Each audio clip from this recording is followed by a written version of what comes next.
Hello दोस्तों, आप सभी लोगों का बहुत-बहुत स्वागत है, अभिनंदन है। आज 12 नवंबर है और आज के पहले शिफ्ट का एग्ज़ाम आपके हो चुका है। तो मेरे दोस्त एमपी पुलिस कांस्टेबल में क्या क्वेश्चन पूछा गया था, क्या लेवल रहा था, आइए इस क्लास के माध्यम से आप सभी के बीच चर्चा करने वाले हैं।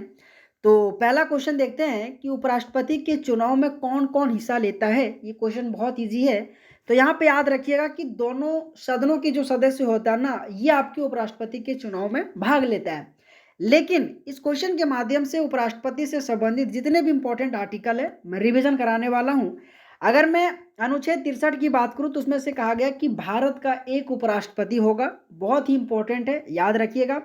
इसी के साथ अगर मैं अनुच्छेद 64 की बात करूँ तो उपराष्ट्रपति को राज्यसभा के पदेन सभापति के रूप में स्थापित कहता है। ये क्वेश्चन बहुत ही ज़्यादा इंपॉर्टेंट है। हमेशा आर्टिकल 64 से पूछा जाता है ना, जिसमें से उपराष्ट्रपति को राज्यसभा के पदेन सभापति के रूप में स्थापित करता है। याद रखिएगा, कई-कई बार आपके एग्जाम में पूछा जाता है। अगर मैं आर्टिकल 65 की बात करूं तो राष्ट्रपति के पद खाली होने पर उपराष्ट्रपति का कार्यवाहक जो कि राष्ट्रपति के रूप में कार्य करना, जैसे कि मान लो उपराष्ट्रपति मान लो अपने कार्यकाल छोड़ दिया तो उसके जगह उपराष्ट्रपति कार्य करेगा, ये बोल रखा है। इसी के साथ अगर मैं अनुच्छेद 66 की बात करूं तो इनके चुनाव से संबंधित है ना। अगर मैं उपराष्ट्रपति के चुनाव के बारे में कहूं तो आर्टिकल 66 में कहा गया। इसी के साथ अगर मैं आर्टिकल 68 की बात करूं तो उपराष्ट्रपति के पद की रिक्त को भरने की प्रक्रिया, बहुत ही बेहतरीन क्वेश्चन है। इसी के साथ 69 में बात करूं तो उपराष्ट्रपति के शपथ के बारे में कहा गया है। तो ये सभी के सभी पॉइंट आप सभी लोगों को साथीगण ध्यान दीजिएगा, आपके एग्जाम में क्वेश्चन पूछा जाता है। अगला क्वेश्चन है कि सोन नदी की कुल कितनी लंबाई है? बहुत इंपॉर्टेंट क्वेश्चन है। 784 किलोमीटर आ जाएगा। ठीक है, कि सोन नदी की कुल कितनी लंबाई है? तो 784 किलोमीटर आ जाएगा। लेकिन इस क्वेश्चन के माध्यम से नदी, उनके उद्गम स्थल और उनके लंबाई से संबंधित मैं रिवीजन कराऊंगा। ध्यान से सुनिएगा, आपके एग्जाम में क्वेश्चन पूछा जा रहा है। अगर मैं गंगा की बात करूं तो इनका उद्गम स्थल गंगोत्री ग्लेशियर में है और इनका अगर मैं लंबाई की बात करूं तो 2525 किलोमीटर आ जाएगा। इसी के साथ अगर मैं सिंधु की बात करूं तो तिब्बत में मानसरोवर झील के निकट में इनके उद्गम स्थल है। और अगर मैं इनकी लेंथ की बात करूं ना तो 3180 है। लेकिन अगर मैं भारत की बात करूं लगभग हिस्सा कितना है तो 1114 है। ये भी क्वेश्चन पूछा जा सकता है, ध्यान दीजिएगा। अगर मैं ब्रह्मपुत्रा की बात करूं तो मानसरोवर में इनकी उद्गम स्थल है और 2900 किलोमीटर इनकी लंबाई है। ये भी पॉइंट याद रखिएगा। अगर मैं गोदावरी की बात करूं तो महाराष्ट्र में नासिक जो है ना, उन्हीं के निकट त्रंबकेश्वर में गोदावरी का उद्गम स्थल है। और अगर मैं गोदावरी की बात करूं लंबाई कितनी है तो 1465 किलोमीटर आ जाएगा। अगर मैं नर्मदा की बात करूं तो मध्य प्रदेश के अमरकंटक में ही उनका उद्गम स्थल है और 1312 किलोमीटर इनकी मतलब लंबाई है। यमुना की बात करूं तो यमुनोत्री ग्लेशियर और इनकी अगर मैं लंबाई की बात करूं तो 1376 किलोमीटर आ जाएगा। अगर मैं कृष्ण की बात करूं तो महाराष्ट्र में महाकालेश्वर और अगर मैं इनकी लेंथ की बात करूं तो 1400 किलोमीटर। हर एक शिफ्टों में उनके उद्गम स्थल, उनके लंबाई से क्वेश्चन पूछा जा रहा है। याद रखिएगा, जो भी मैं क्वेश्चन के अलावा अन्य एक्सप्लेन कर रहा हूं आप सबके लिए बहुत इंपॉर्टेंट है मेरे दोस्त, याद रखिएगा। ठीक है, अगला क्वेश्चन है कि भोपाल जंक्शन का रेलवे कोड क्या है? ये क्वेश्चन आपके एग्जाम में पूछा गया था।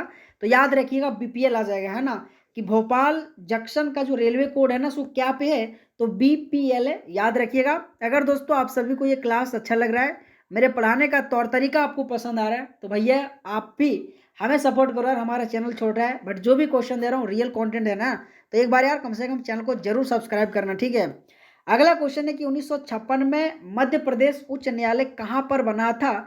एमपी जीके से आपके एग्जाम में बहुत क्वेश्चन पूछा जा रहा है, याद करके जाइएगा, है ना। तो अगर मैं इस क्वेश्चन का आंसर की बात करूं तो जबलपुर आ जाएगा। कि 1956 में मध्य प्रदेश उच्च न्यायालय कहां पे बना था तो जबलपुर इस क्वेश्चन का राइट आंसर आ जाएगा। इसी के साथ अगला क्वेश्चन है कि उज्जैन में पेंटिंग के लिए कौन सी प्रिंट प्रसिद्ध है? क्वेश्चन हिंदी और इंग्लिश दोनों में दिया गया। जिस भी लैंग्वेज से पढ़ना चाहते हैं आराम से पढ़ो, है ना। जितने भी क्वेश्चन आज के मैं करा रहा हूँ 12 नवंबर के पहले शिफ्ट का जितने भी क्वेश्चन था, जो भी क्वेश्चन मुझे मिल पाया मैं बेहतरीन तरीके से फ्रेश कंटेंट बनाकर दे रहा हूँ, है ना।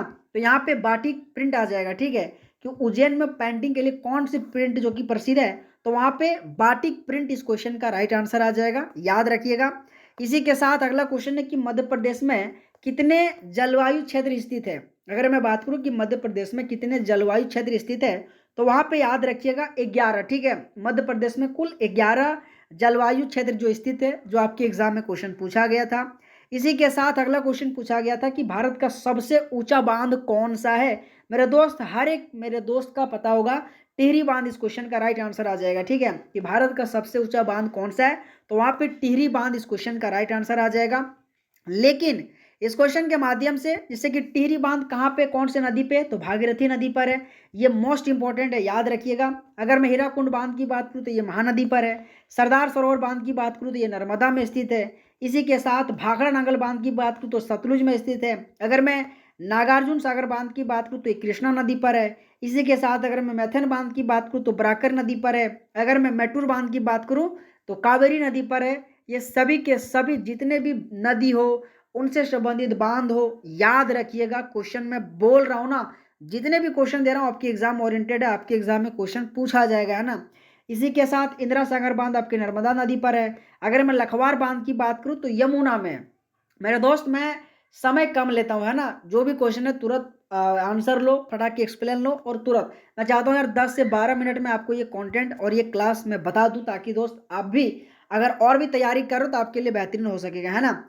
अगला क्वेश्चन है कि लाल लिटमस को नीले लिटमस में बदल देता है, जिसको क्या कहते हैं मेरे दोस्त, क्षार कहते हैं। उसी तरीके से अगर नीले लिटमस को लाल में बदल देता है, उसे क्या कहते हैं, अम्ल कहते हैं। ये दोनों पॉइंट आप सबको पता ही होगा, है ना। हमेशा लिटमस से संबंधित क्वेश्चन पूछा जाता है, याद रखिएगा। लाल से नीले में क्षार, और नीले से अगर लाल की बात करें तो वहां पे अम्ल आ जाएगा। बहुत इंपॉर्टेंट है, हमेशा अम्ल और क्षार से क्वेश्चन पूछा जाता है, अम्ल और बेस। ठीक है, देखो अगर 7 से कम रहेगा तो आपकी अम्ल आ जाएगा, और 7 से अधिक आएगा तो क्षारीय हो जाएगा। ये दोनों पॉइंट याद रखिएगा। और अगर बीच में 7 ही रहे ना तो 0, तो वहां पे उदासीन हो जाएगा, है ना। जैसे कि अगर मैं नमक की बात करूँ तो ये उदासीन होता है ना। तो ये हमेशा पीएच मान हो, लाल लिटमस से संबंधित क्वेश्चन हमेशा अक्सर आपके एग्जाम में साइंस से क्वेश्चन पूछा जाता है, तो याद रखिएगा। अगला क्वेश्चन है कि मनुष्य को बालों के विकास के लिए कौन उत्तरदायी होता है। बहुत बढ़िया क्वेश्चन है। तो पोषण और अनुवांशिक जो कारण होता है ना, एक प्रकार से मनुष्य के जो बाल होता है ना, उनके विकास के लिए उत्तरदायित्व होता है। तो ये पॉइंट याद रखिएगा, आपके एग्जाम के लिए इंपॉर्टेंट क्वेश्चन है कि मनुष्य के जो बाल होता है ना, उनके विकास के लिए कौन उत्तरदायी होता है, तो पोषण और अनुवांशिक आ जाएगा।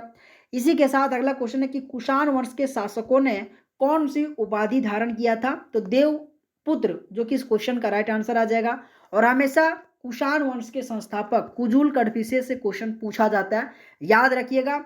अगर मैं कुषाण वंश की बात करूँ, राजधानी का है तो पुरुषपुर और मथुरा, ये दोनों पॉइंट याद रखिएगा। इनकी 2 राजधानी था, ठीक है, पुरुषपुर और मथुरा, ये दोनों के दोनों याद रखिएगा। कुषाण वंश के संस्थापक कुजुल खडपिसेस, और कुषाण वंश के शासक ने कौन सी उपाधि धारण की थी, तो वहां पे देवपुत्र आ जाएगा। ठीक है, देवपुत्र आ जाएगा। तो मेरे दोस्त, आज के इस क्लास में कुल इतना सा क्वेश्चन था। आप सबको क्लास कैसा लगा? अगर दोस्तों मेरे पढ़ाने का तौर तरीका आप सबको पसंद आया होगा तो यार एक बार वीडियो को लाइक करके चैनल को जरूर सब्सक्राइब करना दोस्तों। मेहनत लगता है आप सबके लिए, है ना। लेकिन मैं बार बार कह रहा हूँ, एमपी पुलिस में अगर आप एग्जाम देने जा रहे हो तो एमपी जीके जरूर पढ़ के जाइएगा, क्योंकि क्वेश्चन बहुत ज़्यादा पूछा जा रहा है। और दोस्त ज़्यादा हार्ड नहीं, बस एज अ नॉर्मल क्वेश्चन पूछा जा रहा है, उस तरीके से पढ़ के जाओ। रिवर से क्वेश्चन पढ़ के जाओ, पॉलिटी सिस्टम, अब राष्ट्रपति हो गया, आर्टिकल हो गया, अनुच्छेद हो गया, ये सबसे क्वेश्चन पूछा जा रहा है ना। तो ये छोटे मोटे क्वेश्चन